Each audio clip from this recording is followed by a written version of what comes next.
Le compte administratif 2018 a le mérite, chaque année, de nous alerter sur ce qu'il faut bien appeler le fardeau de la dette de Paris, que vous allez sans doute nous laisser en héritage l'année prochaine, et qui est en quelque sorte la marque de fabrique de votre gestion, puisque vous faites de l'emprunt votre principale ressource budgétaire, avec la gourmandise d'un enfant qui plonge sa main dans un pot de confiture. En fait, Madame la maire vient de le dire, vous maîtrisez l'endettement, je dirais même que vous le maîtrisez techniquement, vous excellez dans l'endettement.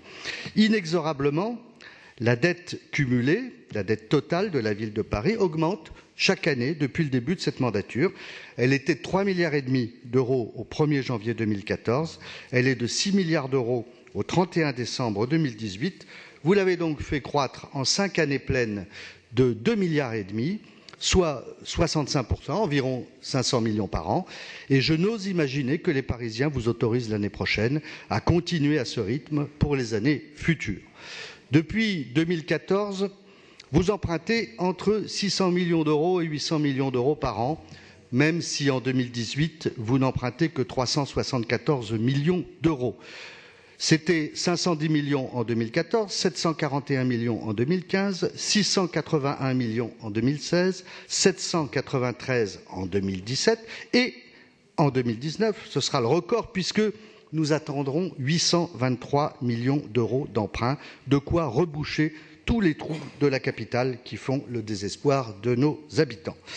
Même si les taux d'intérêt restent intéressants, pardon pour cette redondance, vous augmentez néanmoins la charge des intérêts de 50% sur la mandature, charge qui progresse régulièrement de budget en budget, de 100 millions d'euros à 120 millions, à 140 millions, à 150 millions en 2019.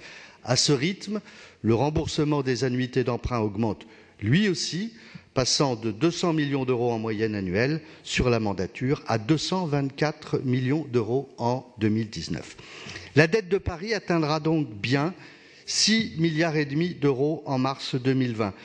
Alors, on vous en avait pronostiqué un petit peu plus, je vous le mets quand même, compte tenu des contraintes de gestion, mais c'était sans compter sur les 1,1 milliard d'euros de loyers capitalisés qui sont venus renflouer les caisses communicantes de la section d'investissement à la section de fonctionnement, cette téléportation annuelle financière à laquelle vous nous avez habitués.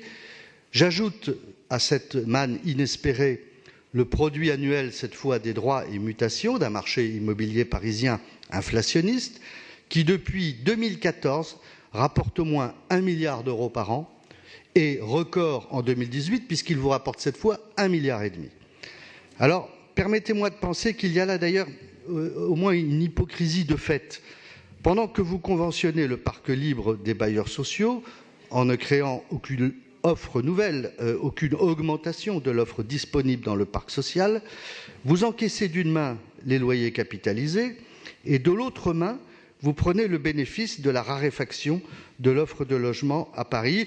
Tout ceci, évidemment, en encadrant les loyers pour vous donner bonne conscience. C'est fou comme le marché immobilier parisien couvre vos turpitudes financières.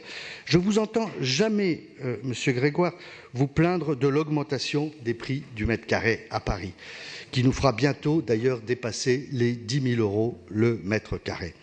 Enfin, si on prend en compte le montant total des cessions immobilières, elles auront aussi rapporté sur votre mandature environ 1 milliard d'euros. Voilà, notre estimation d'une dette entre 7 et 8 milliards d'euros qui vous énerve était sincère, elle était lucide, sans la providence des loyers capitalisés. Voilà les ficelles usées jusqu'à la corde de votre gestion de la ville de Paris. Financièrement, nous pensions que vous finiriez cette mandature en string. Vous êtes en short, il n'y a pas de quoi être fier. Vous êtes plus que jamais adossé et dépendant du marché immobilier et de la spéculation à Paris. Vous terminez votre communication en comparant la dette des Parisiens à celle des Marseillais. Je vous laisse réfléchir à la pertinence et à la portée de cette comparaison qui n'engage que vous, en vous rappelant simplement qu'ici, c'est Paris.